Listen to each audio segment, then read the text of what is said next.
Thank you for joining. We have a lot of news to cover, so let's just jump into our opening discussion, which is this week about all things Surface, basically. Despite us being about 2 weeks out from the actual event, we have a ton of details that are leaked so far about what to expect from the device, or devices. Let's get into it. We're still a couple of weeks out from Microsoft's fall Surface event, but leaks and rumors have all but detailed what to expect from the event, which is scheduled for October 12th of this year. The folks over at OneFuture have compiled a list of specs believed to be leaks regarding Microsoft's upcoming Surface Pro 9 and Surface Laptop 5. Among the leaked specs are Intel's 12th gen Core i5 1235U and Core i7 1255U chips making an appearance in both the Surface Laptop 5 and Surface Pro 9 for consumer grade distribution, while models destined for the enterprise will house a Core i5 1245U and a Core i7 1265U processor variant. According to the subtle aside from the subtle number change, the other noticeable differences for consumers between the consumer and commercial models will be a base clock speed, with the enterprise variants gaining up to 4.7 gigahertz, while the average consumer one will get about 4.4 gigahertz. In addition to getting an edge on base clock speed, the enterprise variants will also come equipped with Intel V Pro support, so just a more boost in productivity. Not that much more though. OneFuture also remarks that there will be both 13 and 15-inch variants of the Surface Laptop 5 this time around. I guess they did that in the 4 as well. Introducing 16 to 32 gigabyte RAM configurations for the respective models. So 13 getting up to 16 gigabytes and 32 for the 15-inch models. When it comes to the flagship 2-in-1 Surface Pro 9, Microsoft may be a bit more flexible when it comes to memory and configurations, offering up to 32 gigabytes of RAM and a starting storage configuration of 256 gigabytes of SSD. And they might possibly also introduce a 2 terabyte model in the US, according to OneFuture. As many have speculated, the Surface Pro 9 may have only have one body type this time around, with Microsoft combining the hardware of the Surface Pro X and the Surface Pro 8 into a single chassis of the Surface Pro 9 that could offer configurations with 12th gen Intel's 12th gen chips alongside Snapdragon 8CX Gen 13 or Gen 3 configuration. Interestingly enough, OneFuture believes that the Snapdragon 8CX Gen 3 will be the only 5G option for the Surface Pro 9. Even though I believe connectivity was normally done through Intel and it was LTE, I guess they will just be pushing forward with 5G this time around with just the modem for Snapdragons.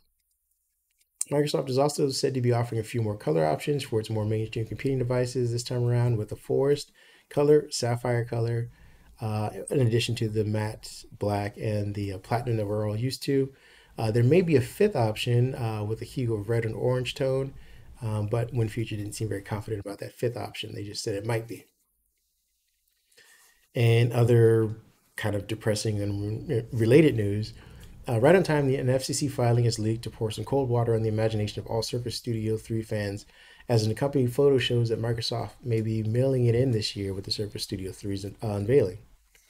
We're typically treated to patent docs around here with vague illustrations of devices, and we get to kind of infer what the visual outcome will finally be.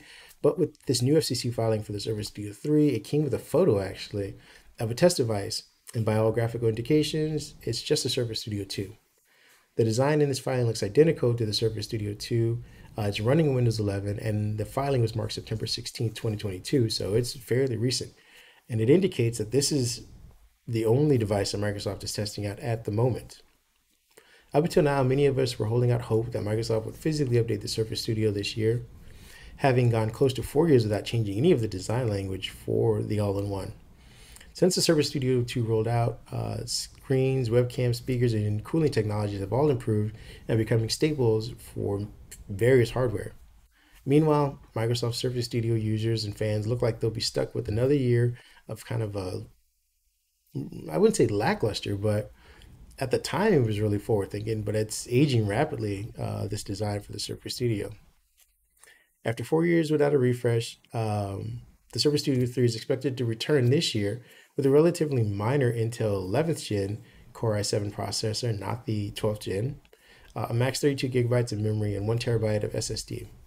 all while sporting the exact same design language from 2018. I'm not sure why they're not doing the 12th gen in this device, which has more space than the Surface Pro, but they have reasons, and maybe they'll explain them during the event.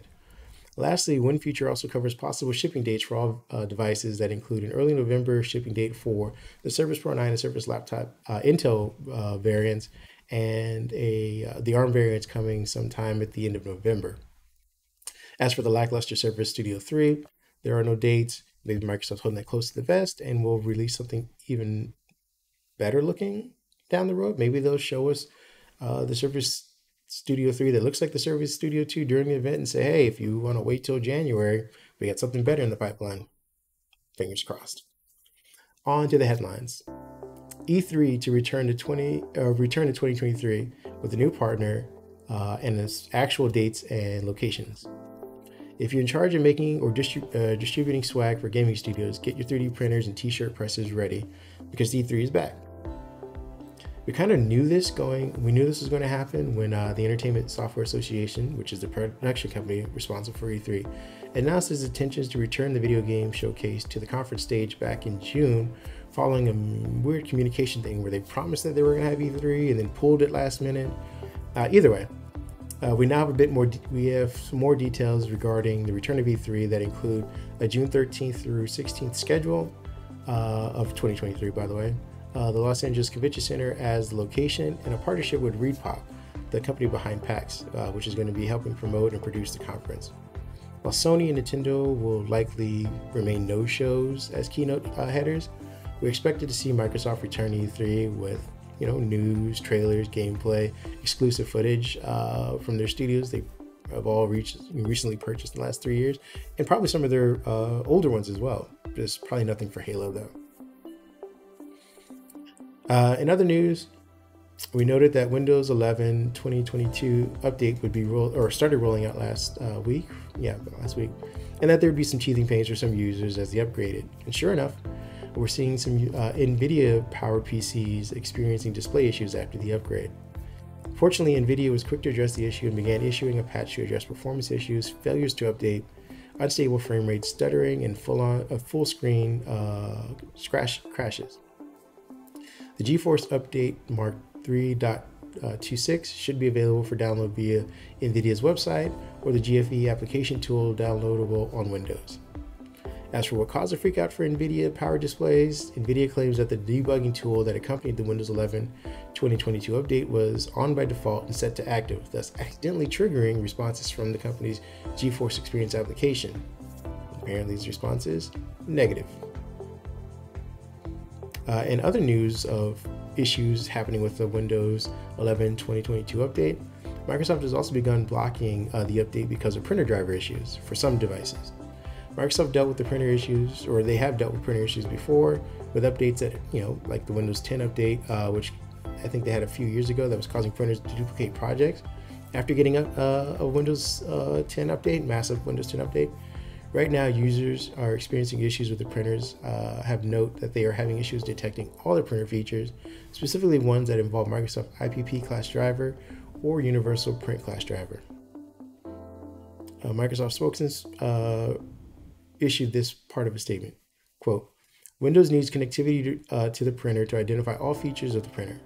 Without connectivity, the printer is set up with default settings, and in some scenarios might not get updated once connectivity to the printer is restored. You might be affected by this issue if your printer is unable to use print-specific features such as color, two-sided duplex printing, paper size or type settings, or resolutions higher than 300 by 300 dpi. As I mentioned, Microsoft's solution thus far has been to pause the release of the update to devices that fail to hit this initial compatibility requirement that they run via driver scan. Microsoft is currently working on a fix. I suppose in the meantime, you could either PDF everything to everybody, or see if your folks have an old fax machine, maybe. For software news, Microsoft is starting to make some financial moves with their Clipchamp acquisition that I approve of so far. Earlier this week, Microsoft announced that it's making yet another revision to the previous pricing structure of the cloud-based editing suite by integrating some premium features into its Microsoft 365 subscription. According to the company, Microsoft Microsoft 365 subscribers now get access to premium filters in Clipchamp with no required work on their end. It just is unlocked automatically. Premium filters that are now included will be the soft black and white filter, winter sunset, warm countryside, and dreamscape, on top of the free existing ones that come with just having Clipchamp on your device. Microsoft recently shrank their 3-tier user arrangement with Clipchamp, which previously had 3 tiers. And one of the tiers was capped at, I believe, an export of 480p with very few or very limited stock features. They had a middle consumer version, which would allow you to export at 1080p, but also came with select free stock filters and effects. And then they had the prosumer one, which would allow you to export at 1080p and unlocked all the premium stock filters, effects, brand kits, and content backup. Mercifully, Microsoft has simplified Clipchamp, which is kind of contrary to what they normally do. They've simplified it to 2 tiers. They eliminated the 420p export cap and opened up 1080p for free users.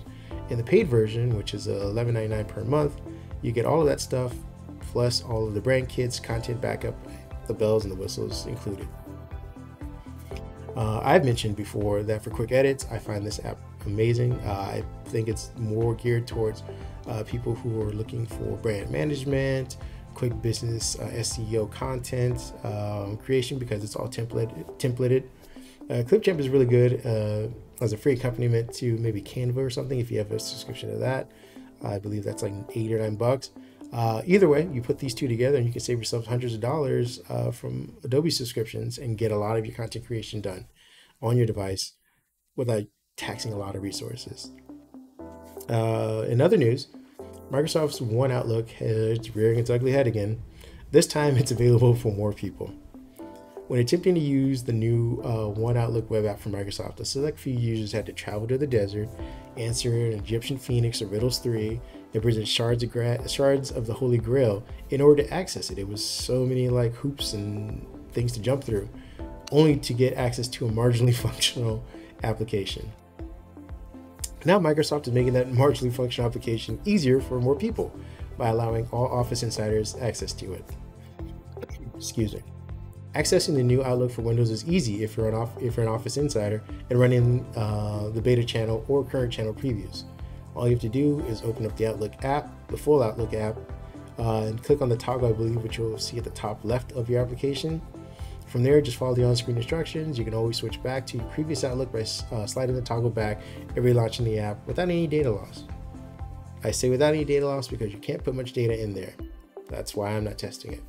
The Outlook team did add a couple new features, such as Quick Steps, which allows users to access personalized actions, to organize inboxes, dynamic calendar column widths, simplified ribbon options, and they've accessed new tips tutorials that you can kind of walk yourself through.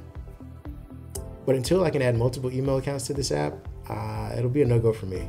You guys keep testing it out. I've written in there for my feedback that they need to work on this. I don't know why they're dragging their feet on it, but once they do, I will be in there testing it just like the rest of you. Microsoft is dropping support for SwiftKey application on iOS and pulling it from the Apple App Store. And this kind of harkens back to that old saying that if a tree falls in the woods, does anybody hear it? Because if fewer people were using it on iOS, which warranted them pulling it from the App Store anyway, will people on iOS know that it's missing? Either way, SwiftKey will be leaving iOS on October 5th, 2022. According to a Microsoft spokesperson, it is confirmed that the company is phasing out the third-party keyboard app from the Apple's App Store and suggesting users visit their help support page to manage data history. Director of Product Management for SwiftKey, Chris Wolf, says that the company will continue to support the app and its underlying technology on the Android platform, for those of us who use Android. As for explaining the why of this week's announcement, I defer to Microsoft journalist Mary Foley, who posits, quote, "I'm guessing the decision has as much to do with Apple's policies around safeguarding its walled garden as anything. The Microsoft Phone Link team knows well that if Apple doesn't grant access to certain interfaces, there's no easy or good way to make a product which needs integration to work." I think that sums it up pretty well. It's hard to get an app or third-party service going on Apple, on the App Store or iOS in general.